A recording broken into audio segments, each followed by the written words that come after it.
ہائے ہائے، جدھر 3 دن رہنا ہے تمہارا اتنا خیال ہے، جدھر تم نے قیامت تک رہنا ہے کبھی اس کے بارے میں چیک کیا؟ موسم کیسا ہوگا، کرنسی کون سی چلے گی، بستر کیسا ہوگا، ہوادار ہوگی قبر یا جناب آگ بھڑک رہی ہوگی؟ جو پہلے گئے ہیں ان کے ریویوز کیا ہیں؟ سب موجود ہیں نا کتابوں میں، ریویوز بھی موجود ہیں کہ جو قبر میں گئے ان کی قبر جنت کا باغ بنی، اور کچھ ایسے جن کی قبر ان کے لیے جہنم کا گھڑا بن گئی.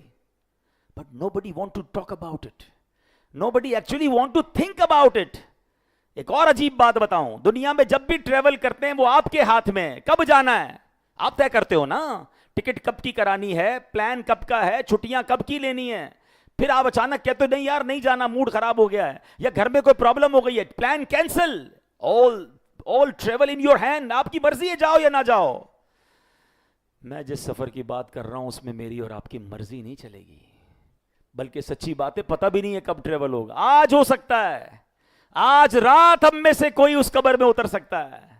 سچ بتاؤ دنیا کے ٹریول کی جتنی تیاری ہے کم از کم یار اتنی تو تیاری کر لو، اتنا تو سوچ لو یار کہ قبر میں ہوگا کیا میرے ساتھ. میں اکیلا ہوں گا، دنیا میں تو دوست کو بھی کہتے تو بھی چل بھائی، فیملی آپ بھی چلو، میں اکیلا بور ہو جاؤں گا. 6 دن 10 دن میں بور ہو جاتے ہیں، قیامت تک رہنا ہے، میرے ساتھ کوئی بھی نہیں ہوگا.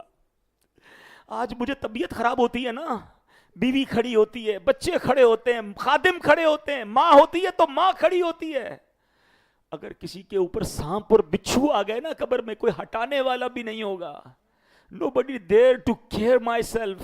سوچتے کیوں نہیں قبر کے بارے میں، کیوں پلان نہیں کرتے کہ وہ قبر میں نے اینی ہاؤ روشن کرنی ہے. کسی ہوٹل میں دنیا میں چلے گئے، نہیں مزہ آیا ہے یار، ناٹ کمفرٹیبل، واش روم ٹھیک نہیں ہے، بیڈ مزیدار نہیں ہے، کیا کرتے ہو؟ Right away hotel change. نہیں بھائی ہمیں نہیں چاہیے یہ ہوٹل، دوسری جگہ جانا ہے. قبر میں عذاب آ گیا نا تو چینج نہیں کر سکو گے، اس عذاب کو ٹال نہیں سکیں گے، جو ہوگا بھگتنا پڑے گا. ہائے ہائے کاش یہ فنومنا سمجھ آ جائے، یہ بات سمجھ آ جائے کہ سب سے زیادہ جو مجھے فکر کرنی ہے، تیاری کرنی ہے، وہ اپنی قبر کی کرنی ہے. ہمارے صحابہ کو کتنی فکر ہوتی تھی. حضرت عثمان غنی رضی اللہ عنہ، سنو کتنی بڑی ہستی ہیں، عشرۂ مبشرہ میں سے ہیں، قطعی جنتی ہیں، ذو النورین ہیں. مگر آپ کے بارے میں آتا ہے جب بھی قبر کا ذکر ہوتا تھا نا، حضرت عثمان غنی زارو کتار روتے تھے. قبرستان جاتے تو اتنا روتے کہ داڑھی تر ہو جاتی تھی. لوگوں نے کہا حضرت آپ محشر کی بات پہ نہیں روتے، جہنم کی بات پر نہیں روتے، قبر پر بڑا روتے، کیا وجہ ہے؟ سنو کیا کمال کا جملہ فرمایا. کہتے نا بڑوں کی بڑی باتیں، کہتے قبر ہی پہلی منزل ہے، جو ادھر کامیاب ہو گیا وہ آگے بھی کامیاب ہو گیا، جو ادھر ہی پکڑا گیا وہ مارا گیا. پلیز شب برات قبرستان جانا نا تو صرف اس لیے نہیں کہ ہم کسی قبر پر فاتحہ پڑھنے جائیں، یہ سوچنے جاؤ کہ میں نے بھی اس قبر میں اترنا ہے، میری بھی میت اترنی ہے، میں نے بھی خاک میں ملنا ہے. بڑے بڑے گھر بنانے کی فکر ہے مگر قبر بنانے کی فکر نہیں ہے. آج رات تو یہ لکھا جائے گا نا کہ کس نے اس دنیا سے جانا ہے. کیا پتا یہ شب برات آخری شب برات ہو میری اور آپ کی. پچھلی شب برات میں کئی لوگ ہوں گے جو یاد تھے، ہمارے درمیان تھے، آج نہیں ہے. ہو سکتا ہے اگلی شب برات لوگ بات کریں کہ یار ہمارے ساتھ تو تھا پچھلی شب برات، آج نہیں ہے. کیا پتا فیصلہ ہو چکا ہو، کیا پتا ہمارے بارے میں لکھ دیا گیا ہو. کس کو فکر. غنیت الطالبین یہ وہ کتاب ہے جو شیخ عبد القادر جیلانی غوث پاک نے لکھی ہے. غوث پاک فرماتے ہیں کچھ لوگوں کے کفن دھل کر تیار ہوتے ہیں اور وہ بازاروں میں ہنسی مذاق کر رہے ہوتے ہیں. کچھ لوگوں کی قبریں خود کر تیار ہوتی ہیں اور وہ اپنا گھر بنانے میں مصروف ہوتے ہیں. ویسے میں ایک لاجیکلی بات کرنا چاہ رہا ہوں، ذرا غور سے سنیے گا. قبرستان گئے ہوں گے آپ نے دیکھا ہوگا 2-4 قبریں ایکسٹرا کھودی ہوئی ہوتی ہیں. گورکن ہمیشہ 4-5 قبریں کھود کے رکھتے ہیں، ریڈی رکھتے ہیں نا کہ بھائی کسی کی میت آئے گی تو دفنا دیں گے. ایسا ہی ہے کفن کی دکان جو ہوتی ہے نا جب کفن ملتا ہے وہاں کفن بھی دھل کر روز پیک ہو رہا ہوتا ہے. اب ذرا جملہ سنیے گا میرا. آج 13 فیبروری جس جو کفن دھل کر پیک ہوئے ہیں نا وہ زندہ ہیں جن کا کفن پہنایا جائے گا. آج 13 فیبروری قبرستان پوری دنیا میں جتنے بھی ہیں، جہاں جہاں قبر خود ہی ہے نا، گورکن نے ایکسٹرا کھود کے رکھی ہے، وہ اس بندے کی قبر ہے جو اس وقت زندہ ہے، کل مرنا ہے۔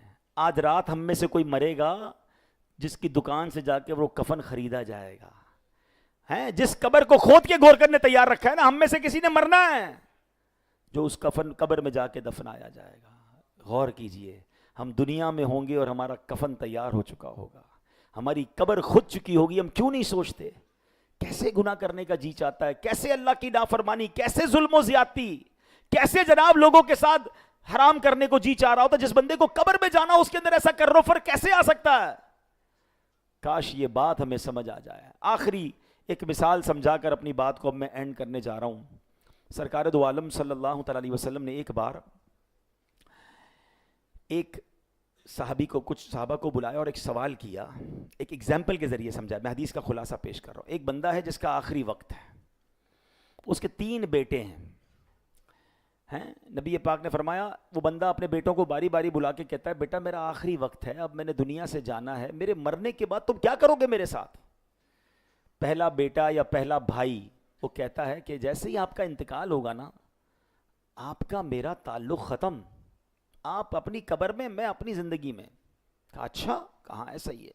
دوسرے کو بلایا، تم کیا کرو گے؟ وہ کہتا ہے آپ کا انتقال ہوگا تو میں قبرستان تک چلوں گا آپ کے ساتھ، آپ کی نماز جنازہ بھی پڑھوں گا، قبرستان تک چلوں گا، کچھ دنوں تک آپ کو یاد کروں گا، پھر آپ اپنی قبر میں، میں اپنی لائف میں۔ تیسرے کو بلایا، آپ کیا کریں گے؟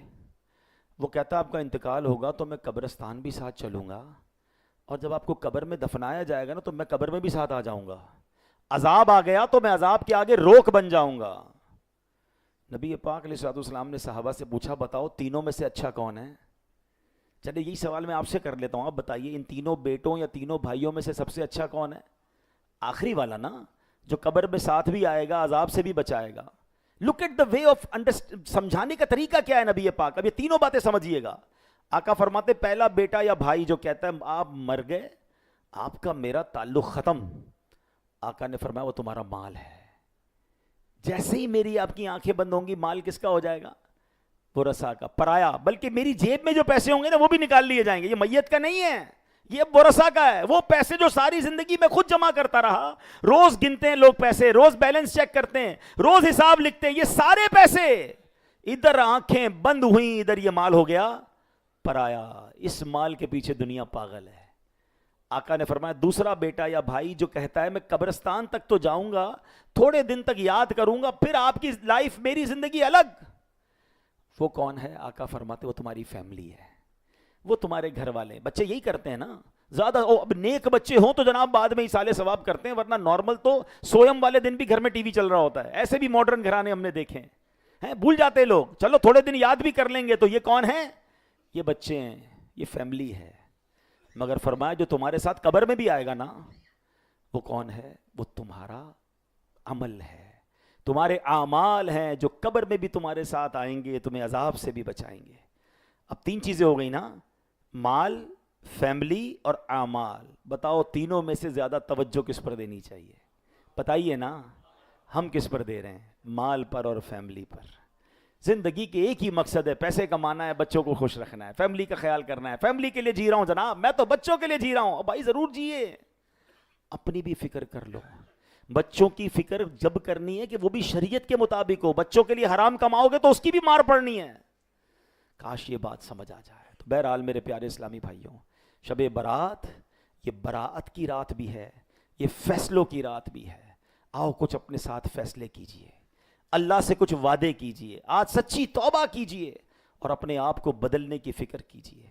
آخر میں 4 کام وہ بتا دیتا ہوں جو انشاءاللہ قبر کی تنہائی اور گھبراہٹ سے بچنے کے لیے یہ 4 کام کرنے ہیں، اور 4 کام ایسے ہیں جس سے بچنا ہے۔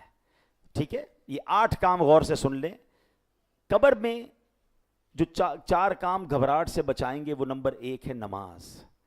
نیت کریں انشاءاللہ نماز آج کے بعد قضا نہیں کریں گے انشاءاللہ۔ نماز اندھیری قبر کا چراغ ہے، نماز آپ کے لیے نور کا کام کرے گی۔ دوسرا عمل صدقہ، ہاں یہ بڑی نیکی ہے، اپنی زندگی میں صدقہ کر جاؤ، یہ پیسے آپ کی آخرت میں کام آئیں گے۔ اپنے مال جو کہ آپ نے سنا نا حدیث میں کہ مال تو آنکھیں بند ہو کے یہیں رہ جائے گا، تو اچھا نہیں ہے میں اپنا مال خرچ کر کے آگے پہنچا دوں جو مجھے ادھر بھی کام آئے گا. ہاں ایک حدیث پاک ہے, حدیث قدسی ہے, اللہ فرماتا ہے اے ابن آدم اپنا مال میرے پاس جمع کرا دے. حدیث پاک کا مضمون ہے, نہ جلے گا نہ ڈوبے گا نہ چوری ہوگا, میں تجھے اس دن دوں گا جس دن تجھے ایک ایک نیکی کی ضرورت ہوگی. یعنی میں ادھر پیسے اللہ کی راہ میں دے دوں, یہ جمع ہو گیا اللہ کے پاس, جب کب ملے گا ملٹیپلائی ہوگا جب ایک ایک نیکی کی ضرورت ہوگی. اور وہ کون سا دن ہوگا؟ جب ماں بھی کام نہیں آئے گی, باپ بھی کام نہیں آئے گا. چلے آج ایک لگے ہاتھوں مشورہ بھی دے دیتا ہوں, ایک شریعت کا مسئلہ بیان کر دیتا ہوں, اللہ کرے کسی ایک کے دل میں بھی اثر کر گیا تو میرا بیان وصول ہو جائے گا. جب میں نے بھی جملہ کہا نا کہ مرنے کے بعد مال ہم اپنے ساتھ نہیں لے جا سکیں گے, مگر ایک طریقہ ہے جس کے ذریعے آپ اپنا مال لے جا سکتے ہیں. حدیث پاک روایتوں میں آتا ہے, شریعت کا مسئلہ یہ ہے کہ انسان اپنی زندگی میں اپنے مال کی 1/3 1/3 کی وصیت کر سکتا ہے. یعنی میں اور آپ یہ وصیت کر سکتے ہیں کہ میرے مرنے کے بعد میرے مال کا 1/3 میرے ہی ایصال ثواب کے لیے نیکی کے کاموں میں خرچ کیا جائے. تو اب کیا ہوگا کہ ہمارے مرنے کے بعد 1/3 ہمارے ایصال ثواب کے لیے خرچ کرنا پڑے گا ہمارے ورثاء کو, باقی 67% جو وہ خود بانٹ لیں. بہتر یہ کہ 30% کی وصیت کر لیں, تو انشاءاللہ اس کا بہترین آپ نتیجہ دیکھیں گے. میں مثال دیتا ہوں, یا مالدار لوگ بھی بیٹھے ہیں, آج کے دور میں کوئی مالدار 10 کروڑ روپے چھوڑ کے مر جائے, کیا اس کے بچے 3 کروڑ روپے کے اس کے لیے ایصال ثواب پر خرچ کریں گے؟ آج کے دور میں ایسے بچے ہیں. ہم ملتے ہیں مرنے کے بعد, اربوں پتی ماں باپ کے بچوں سے ملے کہ بھائی تمہارے امی ابو کا انتقال ہو گیا, ان کے لیے کوئی مسجد بنا دو, کوئی مدرسہ بناؤ, کوئی کنواں کھدواؤ, کوئی نیکی کے کام, یتیموں کی کفالت کرو تاکہ تمہارے ماں باپ کو ثواب ملے. کہتے نہیں ابھی تو کاروبار سے پیسے نکالنا مشکل ہے. باپ اربوں چھوڑ گیا, بیٹے کو توفیق نہیں ہو رہی خرچ کرنے کی. اگر وہی باپ وصیت کر جاتا تو جتنا چھوڑ کر جائے گا اس کا 30% انشاءاللہ اس کے اوپر خرچ ہوگا. الحمدللہ تحدیث نعمت کے لیے عرض کرتا ہوں, میرے والدین نے الحمدللہ یہ وصیت کی تھی, اور اللہ کی رحمت سے جب میں نے یہ مسئلہ پڑھا تھا تو میں نے اپنے امی ابو دونوں سے عرض کیا تھا کہ آپ یہ وصیت لکھیں کہ آپ کے انتقال کے بعد آپ کے مال کا 30% آپ کے اوپر خرچ کیا جائے. والدہ کا انتقال ہوا, جو بھی ان کا مال تھا, زیور تھا, 30% الگ ہو گیا. بھائی بہنوں میں کسی کو کوئی اعتراض نہیں ہوا. اس 30% سے الحمدللہ میری ماں کے نام پر مسجد تعمیر ہو گئی. والد صاحب کا انتقال ہوا, ابو کے انتقال کے بعد 30% الگ ہوا. اللہ کی رحمت سے 1-2 اسلامی بھائی اور بھی شامل ہو گئے, 2 مسجدیں ابو کے نام پر تعمیر ہو گئیں. مجھے لوگ کہتے ہیں کہ آپ نے اپنے امی ابو کے نام کی مسجد بنائی ہے. میں نے کہا میں نے نہیں بنائی, میرے ماں باپ نے خود بنائی ہے. وہ وصیت کر کے گئے نا, مجھے اتنا زبردست یہ فارمولہ ملا, الحمدللہ میں نے بھی یہ وصیت کر دی. اب جتنا بھی مال ہے آپ کے پاس, آپ کو یہ ٹینشن نہیں ہے میرے بچے میری فکر کریں گے کہ نہیں کریں گے. میرے مرنے کے بعد میرا 30% اگر مجھے مل جائے ایصال ثواب کی صورت میں, صدقہ جاریہ کی صورت میں, ہاں زندگی میں بھی خرچ کرنا ہے, زندگی میں بھی آپ زکوٰۃ دیں, صدقہ و خیرات دیں, مگر اپنی مرنے کے بعد اپنی فکر خود کریں. آج کا دور ایسا نہیں کہ بچے جناب ہمارے بعد فکر کریں گے. تو آپ کو یہ مشورہ دے رہا ہوں کہ آپ صدقہ و خیرات کے ذریعے اپنی قبر کو روشن کرنے کا سامان کر سکتے ہیں. زندگی میں مساجد بنائیے, زندگی میں جناب آپ نیکی کے کام کیجئے, صدقہ جاریہ والا کیجئے, ہو سکے تو وصیت بھی کر کے جائیں. تیسرے نمبر پر تلاوت قرآن بھی انشاءاللہ قبر کی وحشت اور گھبراہٹ سے بچائے گی.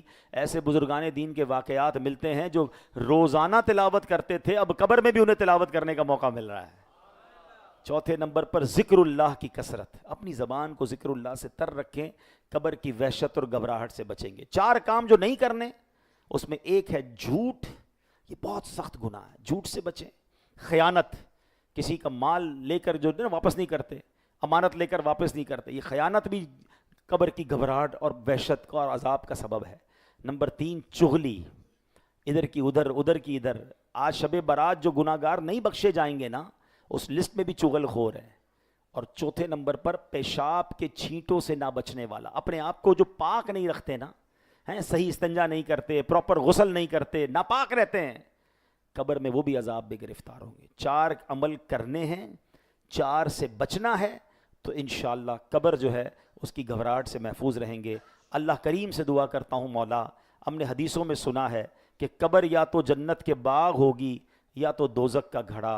اے کریم مولا تیرے دربار میں آج شب برات دعا کرتے ہیں, ہماری قبروں کو جنت کا باغ بنا دینا. بلکہ ہماری دعا یہ ہے میرے مولا کہ ہم سب کی قبر جنت البقیع میں بنا دے. اے اللہ ہمیں مدینے کے سوا کہیں موت نہ دینا, اور وہیں آقا کے قدموں میں, آقا کے جلووں میں ہمیں جنت البقیع میں مدفن نصیب فرما، آمین بجاہ النبی الامین صلی اللہ علیہ وسلم۔ آج جمعرات بھی ہے، اور جمعرات کو ماشاءاللہ بڑے پیارے پیارے درود پاک بھی پڑھائے جاتے ہیں، تو آئیے ایک درود پاک پڑھ لیتے ہیں۔ اور درود پاک یہ ہے کہ جب بندہ ہر جمعرات پڑھ لے گا تو مرتے وقت نبی پاک علیہ الصلوۃ والسلام کی زیارت کرے گا، قبر میں داخل ہوتے وقت بھی، یہاں تک کہ وہ دیکھے گا کہ پیارے آقا علیہ الصلوۃ والسلام اسے قبر میں اپنے رحمت بھرے ہاتھوں سے اتار رہے ہیں۔ آئیے مل کر پڑھ لیں، اللہم صلی وسلم وبارک علی سیدنا محمد النبی الامی الحبیب العالی القدر العظیم الجاہ وعلی آلہ وصحبہ وسلم۔ اچھا، ایک اور مجھے آپ کو بڑی پیاری سی نیکی کی دعوت دینی ہے کہ یاد رکھیے گا کہ آج رات مرحومین کو بھی یاد کرنے کی رات ہے۔ ایک آپ کو حدیث پاک سے روایت سنا دیتا ہوں۔ حضرت ابن عباس رضی اللہ تعالیٰ عنہما سے مروی ہے، جب عید کا دن ہو، عاشورے کا دن ہو، ماہ رجب کا پہلا جمعہ ہو، یا نصف شعبان کی رات یعنی شب برات ہو اور جمعہ کی رات ہو، تو فوت شدہ جو ہمارے مرحومین ہیں ان کی روحیں اپنی قبروں سے نکل کر اپنے گھروں کے دروازوں پر کھڑی ہو جاتی ہیں اور کہتی ہیں اس رات میں صدقہ کر کے ہم پر رحم کرو، اگرچہ روٹی کے ایک لقمے سے ہو، کیونکہ ہم اس کے ضرورت مند ہیں۔ اگر وہ کچھ صدقہ نہ کریں تو بڑے افسوس سے لوٹ جاتی ہیں۔ یعنی آج ہمارے مرحومین انتظار میں ہیں کہ ان کے لیے کچھ صدقہ کر کے ان کو ثواب پہنچایا جائے، تو دعا کر کے بھی ثواب پہنچائیں، جس کی جتنی حیثیت اتنا صدقہ بھی کرے۔ الحمدللہ امیر اہل سنت نے ایک بڑی پیاری دعا دی ہوئی ہے کہ آپ نے دعا کی ہے کہ یا رب مصطفیٰ صلی اللہ علیہ وسلم، جو کوئی شب برات بلکہ پورے ماہ شعبان میں اپنے مرحومین کے ایصال ثواب کے لیے کم از کم 1500 روپے دعوت اسلامی کو جمع کروائے، یا اللہ پاک اس کو اس وقت تک موت نہ دینا جب تک تیرے حبیب علیہ الصلوۃ والسلام کا جلوہ نہ دیکھ لے۔ تو ہمارا دعوت اسلامی کا اسٹال بھی باہر لگا ہے۔ دعوت اسلامی حافظ بناتی ہے، عالم بناتی ہے، مساجد بناتی ہے، غیر مسلموں کو مسلمان کرتی ہے۔ کتنا بڑا دین کا کام ہو رہا ہے۔ سچی بات یہ ہمارے پیسوں کے نصیب جاگتے ہیں جو دعوت اسلامی کے کاموں میں لگ جائیں۔ تو آج بھی اپنے مرحومین کے ایصال ثواب کے لیے آپ پیسے جمع کرا سکتے ہیں، ویسے بھی اپنی زکوٰۃ، اپنے عطیات، اپنے ڈونیشنز میں دعوت اسلامی کو یاد رکھیے گا۔ اور ہاں، ایک اور بات بتا دوں کہ انشاءاللہ رمضانوں میں بھی اس مسجد میں سلسلے رہیں گے۔ کل جمعہ ہے، اور جب میں پاکستان میں ہوتا ہوں تو یہاں ماشاءاللہ ہماری مسجد میں 2 جمعے ہوتے ہیں، 1:15 بجے ہوتا ہے، ایک پہلا جمعہ 1:15 بجے ہوتا ہے، اور غالباً 12:30 پونے 1 بیان، 12:30 بیان شروع ہو جاتا ہے۔ دوسرا جمعہ جب میں پاکستان ہوتا ہوں تو الحمدللہ میں یہاں آتا ہوں، اور تقریباً ہم 2:15 بجے بیان شروع کرتے ہیں اور 3 بجے جمعہ ہوتا ہے۔ تو کل بھی انشاءاللہ میری حاضری ہوگی، آپ ہو سکے تو کل بھی تشریف لائیں۔ اور اسی طرح انشاءاللہ ہم نے مشاورت کی ہے کہ رمضان میں جو ہمارا دوسرا جمعہ ہوگا وہ 3:30 بجے ہوگا، تو انشاءاللہ اس میں ہم تقریباً 2:45 بجے بیان شروع کریں گے اور 3:30 بجے جمعہ کی نماز ہوگی۔ تو آپ رمضان میں بھی جو پہلا جمعہ ادا کرنا چاہیں اسی ٹائم کے مطابق، یا 3:30 بجے انشاءاللہ وہ جمعہ میں شامل ہو سکیں گے۔ اللہ پاک عمل کرنے کی توفیق عطا فرمائے۔ مختصر سا ذکر ہوگا اور انشاءاللہ پھر دعا ہوگی۔ صلو علی الحبیب۔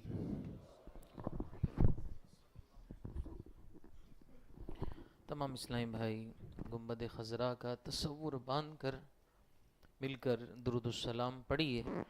الصلاة والسلام علیک یا رسول اللہ، الصلاة والسلام علیک یا حبیب اللہ، الصلاة والسلام علیک یا نبی اللہ، وعلى آلك وأصحابك يا نور الله، حسبي ربي جل الله، ما في قلبي غير الله، نور محمد صلى الله، لا إله إلا الله، لا إله إلا الله، لا إله